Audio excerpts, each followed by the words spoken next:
And a misty start to another big cup day in Bristol. Clifton Suspension Bridge, the city's most recognisable landmark. But Ashton Gate was the place to be as far as the locals were concerned.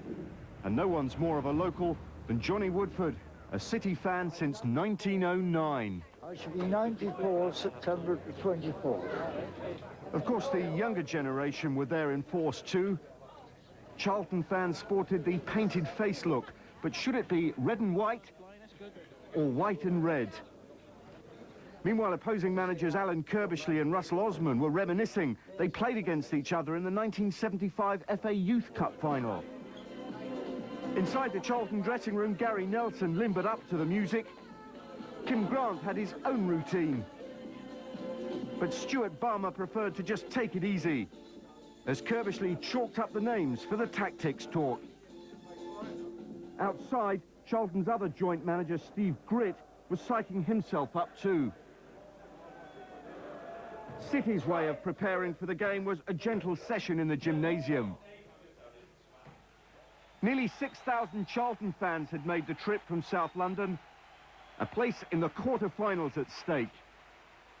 Bristol City v Charlton, the clash of the giant killers. Charlton had stunned Blackburn at Ewood Park in round 4 with Darren Pitcher's strike. Bristol had humbled Liverpool in round 3 at Anfield, their goal hero, Bryant Tinnion. And 11 minutes into this 5th round tie, it was Tinnion who made his mark again. A great start for City, and a terrific left-foot shot from Tinnion, his 7th goal of the season. Charlton responded with a free kick of their own, but Kim Grant volleyed over when he should have scored. And the half ended with Charlton pressing for an equaliser. Alan Pardew just off target this time. Pardew's cup pedigree, the winner for Palace in that amazing 4-3 semi-final defeat of Liverpool 4 years ago. Into the second half, Nelson's spectacular shot went agonisingly close. As the pace hotted up, so too did tempers. Pardew catching City keeper Keith Welch and earning himself a booking from referee Keith Hackett in the process.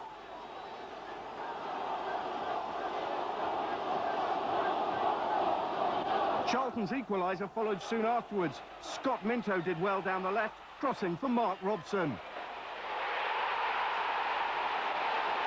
Elation for Robson, but that celebrating with the fans was to cost him a yellow card. Hackett ruling the gesture was crowd incitement. So Robson joined Pardew in the book. I was a bit disappointed with it. I scored the goal, and the first thing I done was to sort of go to the fans, and I jumped up onto the fence just quickly. I was literally on there and off again. Just put my arm up, jumped straight back down, and the referee booked me for jumping on the fence, which I was a bit disappointed about. our pictures back that up, that you were literally just on there for a second. Yeah, I was. I mean, if I'd have stayed on there for a little while and did a little bit on there, I suppose then he had a right to book me. But I say I was just literally on there, up, put my arm in the air, straight back down again, and I got booked for it. Minto, the architect of Robson's goal. Robson unlucky perhaps to be booked, but from this angle a shade fortunate with his finish. Before the end, a bizarre incident. City boss Osman came onto the pitch. He wanted Minto to use the original match ball, and also perhaps to point out that there might be a bit of time wasting going on. Well, the crowd loved it, but again, Mr. Hackett didn't, and another person was about to get a lecture. What exactly did he say? He just asked me how long I thought was left. No, I just had a quiet word, that was all. No problem. Before the end, one last flourish from City, but sub-Junior Bent and then Dave Martin were both thwarted as the game ended a 1-1 draw. A blood and thunder cup tie, wasn't it? You know, from start to finish. We probably got too involved in the physical side of things than we should have done. But that's what cup football is about. There's no quarter asked, no quarter given. I think that when you've got 22 players who see a quarter-final in front of them, perhaps never been there before, it's worth fighting for, I think. And we felt first half we got bullied out of it, really. We wasn't really at it.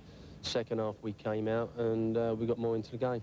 We'll pick them up, and I'm sure when we go to the Valley they'll expect to be doing the same sort of job as they did at Anfield and the same as Stockport. The one worry for the fans, the Valley only has a capacity of 8,500. It's very disappointing because we've had Burnley. We could have sold a lot more tickets for Burnley first round. Blackburn, obviously, we could have sold it twice over, 3 times over. And Bristol, I think, will bring, if they could, at least 6,000 or 7,000. So it's a bit disappointing. It's unfortunate. One nice touch at the end. Gary Nelson paraded in a red and white wig thrown to him by a fan. So a replay it is on Wednesday week at the Valley. Final score, Bristol City 1, Charlton Athletic 1.